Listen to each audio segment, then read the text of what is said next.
Hey, my name is Paul and I like to go places. In today's video, we're going to be doing some winter off-roading in the Okanagan Connector region, and the purpose of today's video is to do some gear testing. So my intention is to do, to attempt some winter camping at some point this year. So I do have some brand new winter tires on the Jeep, mainly because I also have to drive on like icy pavement and stuff like that. So I got some studded winter tires, so we're going to be checking those out. I do also have an EcoFlow power station, which I bought because I need a power solution for when the Jeep is not running in order to do some winter camping. So we're going to do some testing on that. And finally, I do also have some like actual winter clothing. I'm going to just see how it goes here because I'm still wearing runners and we're in deep snow right now, and that's kind of dumb. So yeah, basically I'm just taking today to kind of get used to being out in winter conditions, because normally I don't really do winter activities, but now that I have a 4x4, I think that's going to change. So first thing we're going to do is basically just drive around on some of these snowy roads off of the Sunset Main Forestry Road area. And for tires, I'm running the General Grabber Arctic LT, I believe is what these tires are. And like I said, they are like studded winter tires. And I basically chose these because I do need to drive this. Like this is my daily driver for winter driving in my city. And there's a lot of hills and the road crews are terrible in my opinion. So studded winter tires was definitely going to be a requirement for me. I don't know if these are really as good as like all-terrain tires in terms of like deep powder snow, but I mean they're doing fine so far. I haven't aired these down, which is probably something I should be doing if I'm driving on like deep snow, but we're gonna just basically try it with the current air pressure, which is like street pressure kind of thing. It's whatever the tire shop put it as. So yeah, but otherwise I think if you're driving in real deep snow, you're supposed to air down your tires so they have better traction. But yeah, let's just drive around for a little bit. So I think first thing we're gonna do is check out the two-wheel drive performance. So let's just start going, and yeah, it grabs pretty good. There's some like tracks down this road, so it's not like completely fresh snow, but when it's when it's not covered in snow, this particular road is pretty rough, so I can feel the rear end kind of sliding around a little bit, but it's not that bad. And just going up a bit of an incline here. We're starting to really lose our traction, I think. But it's still going. Yeah, I can feel the traction slipping. It's not too bad, but it's there. So what I'm gonna do is I'm gonna try 4 high and just see what kind of difference we have here. Oh yeah, okay, so it's gripping pretty good, and I can easily throttle it with no problem, and it just keeps pulling me pretty good. Oh yeah, this gets yeah, this road gets a little bit tight here, but yeah, a bit of an incline in 4-wheel drive, and it's got zero problem at all pulling me up here. But yeah, I've got absolutely no issue with the traction with the 4-wheel drive here. And we're way off the main forestry road, so there's really not a whole lot of actual tracks in the snow here.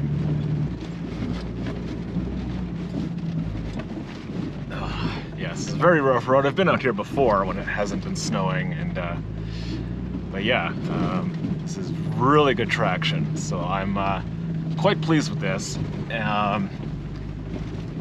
I am curious to see how it'll do in deeper snow. I'm not sure if I'll be able to find any real deep snow, but yeah, this is basically the end of this little road here, so let's go find some more areas to do some off-roading, I think. Alright, so now I'm just checking out a road which is actively maintained in the winter. So I guess they have like a grader or a plow or something that comes by and clears this. So it's generally always like very compacted snow. Sometimes it's also icy. And the two-wheel drive performance right now is pretty good. The last time I was up here, I had my old tires still on, and I was sliding all over the place in two-wheel drive because, yeah, the traction on those rear tires was just not good enough. But yeah, it's if you've got, you know, normal winter tires, this is no problem in two-wheel drive. Okay, so just for comparison, I'm on the non-maintained section of that Sunset main road, and there's, you know, some tracks out here, but the snow is still, you know, fairly deep. And just in two-wheel drive, like, I can still make it, but, you know, I'm pretty much all over the place around the corners. So I'm still satisfied with the performance of these tires. Yeah, it's not too bad, and I will attempt to get more practice, because this is the first time I'm driving this Jeep in the winter, obviously, because I haven't owned it that long, and I have zero experience with winter off-roading. But yeah, I can't complain at all. These are doing really good so far, and I picked these tires up mainly for ice performance. I decided that all-terrain tires were probably not going to do me any good on icy pavement, and that's more than likely what I'll be driving a lot on. So yeah. Anyway, I'm just going to find some more places to off-road here and test the tires out, I think.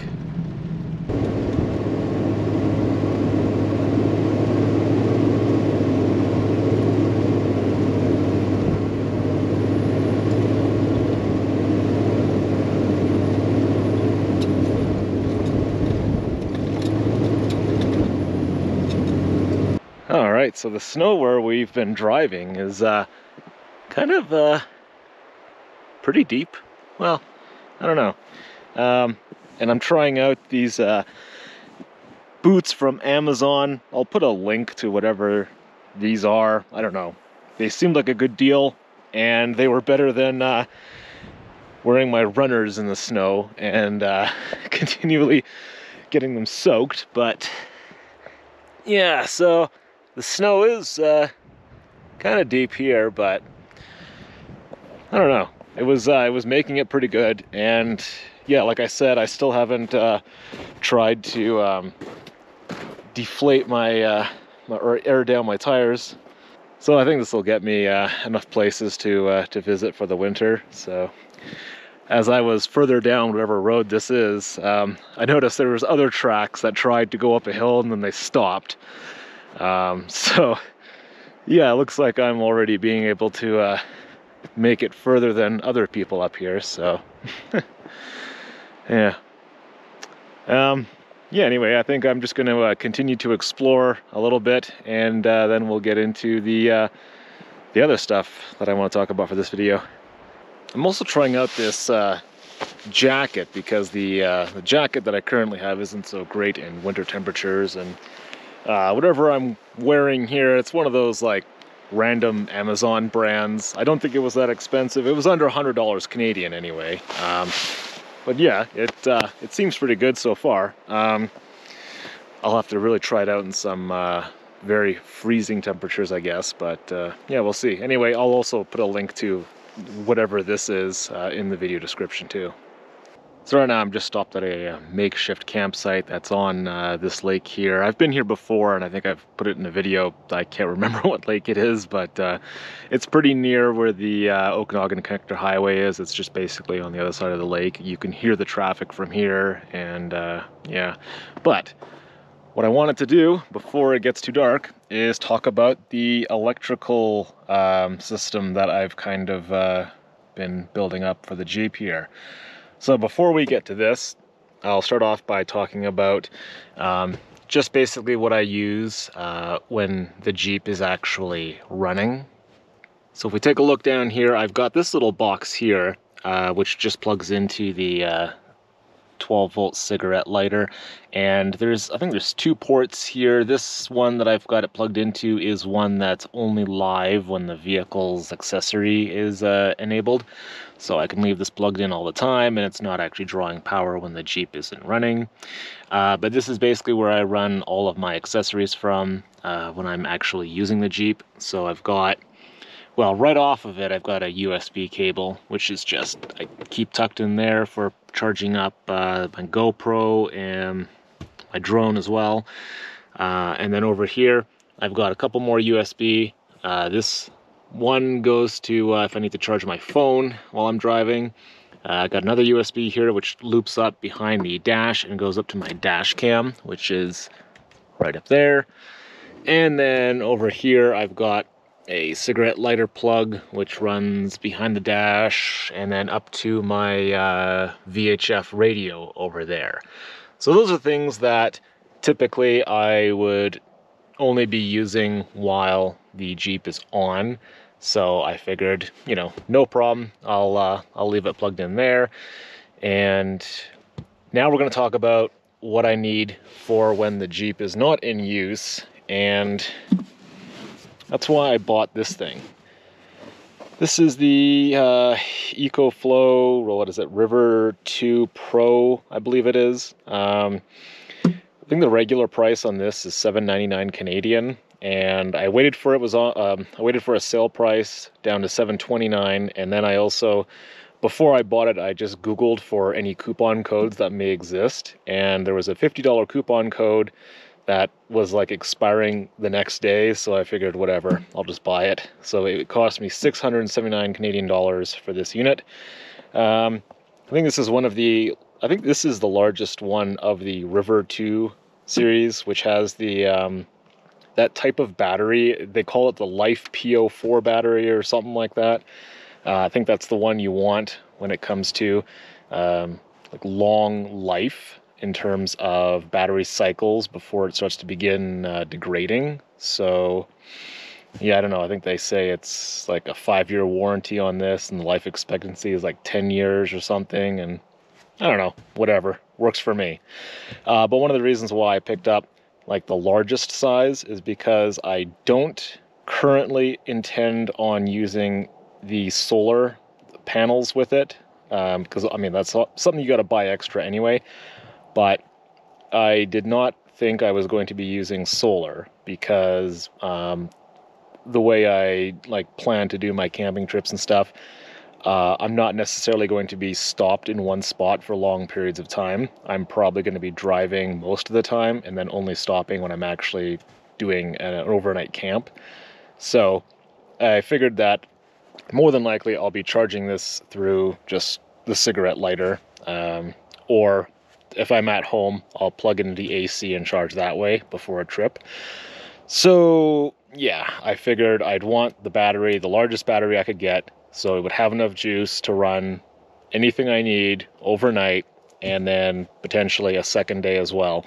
But yeah, this is one of the prerequisites that I would need in order to run a diesel heater to heat the rooftop tent if I'm trying to do winter camping, because I don't really want to freeze, and I would like to try doing some winter camping that relies more on just having a warm sleeping bag. So yeah, I want to try a diesel heater solution, and those require 12-volt power, and I didn't really want to be trying to plug it into directly into my Jeep's battery and draining that overnight, because If it drains the entire battery, then what am I going to do the next morning? So yeah, and I don't think automotive batteries really like it when you're constantly cycling the battery capacity down and up all the time. So yeah, I figured this was definitely going to be a requirement for running a diesel heater. And I figured this was also going to be a good option for if I'm trying to do remote work. I don't know if I'm actually going to really try that because, well, I've been trying to like fit a small, like a very small laptop stand that I've got wedged. Like I've tried to fit this in here, and it's okay, but it's, you know, I'll have to do a video on that sometime. It is possible for me to sit in the passenger seat, have a laptop set up right here, and it be possible to do work. Not exactly the most comfortable solution, but it's possible. And of course the thing is, I would need enough power to run the laptop for like an entire work day without having like my Jeep running or something like that. So I could plug the laptop into this and, you know, do my work with it. So the other thing I've got that I'll be showing you right now is a electric blanket, which you know, just something I'm going to keep in the Jeep all the time in case like I get stuck somewhere and I have to, you know, keep myself warm, and I don't want to just have the Jeep running for hours and hours with the heater going. So yeah, we're going to plug in a blanket and fire this thing up. But obviously I haven't used this all that much yet. I just received this like last week. So so far though, it's pretty neat. It does have the phone app, which you can use to do the firmware updates, and then there's also the ability to like change a few settings, because otherwise I don't think there's any way you can do that directly on here, because all it's got is like the one button for power. So, but yeah, you don't need the phone app, but it's handy for, you know, doing the updates, and you can control it from the phone as well, but I don't care about that at all, really. So yeah, but yeah, let's try it out though. So this heated blanket, this was on sale on Amazon for like $35, just uses the 12-volt plug. This was basically as cheap as one I could find, and it doesn't have anything special like an auto shut off or anything like that. And I bought this specifically because I was thinking about using this as my solution for staying warm in the tent for winter camping. And I wanted one that didn't automatically turn off after a certain number of hours or anything like that. So, I mean, this is one possibility that I will use, but I think I'd prefer just to use the diesel heater because I want the whole, like the ambient temperature to be warm, you know, not just the blanket on top of me. And I think the diesel heater would also help with condensation, apparently. So, but anyway, I think you just hit the button once. Let's see, we're at 99% capacity, and we can sustain that many hours of doing nothing because it says our input and output watts are 0. So let's plug in the blanket, and then there's a button down here to actually turn on the DC power. So now I'm just going to feel this. It'll start feeling a little bit warm. I mean, this isn't like the greatest blanket, but I can actually feel the warmth, so I mean, it's not bad. And it tells us right here, our draw is 47 watts for the output. And so if this thing, I mean, this number is going to like, I think, bounce around a little bit while it does its calculations, but currently it says that it can sustain 14 hours of running this load. So just the blanket, yeah, it'll keep the blanket running for 14 hours until it drains the battery. So yeah, it's not too bad. But it's also got, you know, obviously the AC plugs. I guess if I was doing the laptop, that would be for that. And then USB for charging your other stuff. So yeah, and let me see here. Yeah, I think I can feel the blanket warming up, and so I don't know if this is like an average power draw for a heated blanket, but yeah, now it says 44 watts output. So, but yeah, I am looking forward to trying this out with a diesel heater. I'm not too sure how much draw the diesel heater will take. When I look at the Amazon listings, I don't think it actually tells you that information. So I don't expect that it would be a problem for doing an overnight. I'm sure this has enough power to run that small pump that's in those diesel heaters. So yeah. And then lastly, just take a look at the 12-volt DC charging. So I've got the charger plugged in to the, I think this is the port that's direct to my battery, but I've got the Jeep running anyway, just in case. But so it's this plug here, and we take a look on the back, and that's the 12-volt plug there. And I believe this is also the same plug if you're using a solar panel. So plug that in, and is it all the way in? Yeah, it is. All right, let's take a look here, and the input wattage is 23. Recharge time says 10 minutes to reach 100%. So yeah, I'll note that in the phone app, you can actually specify what the charging current will be over DC. So I think I set mine to like 6 amps.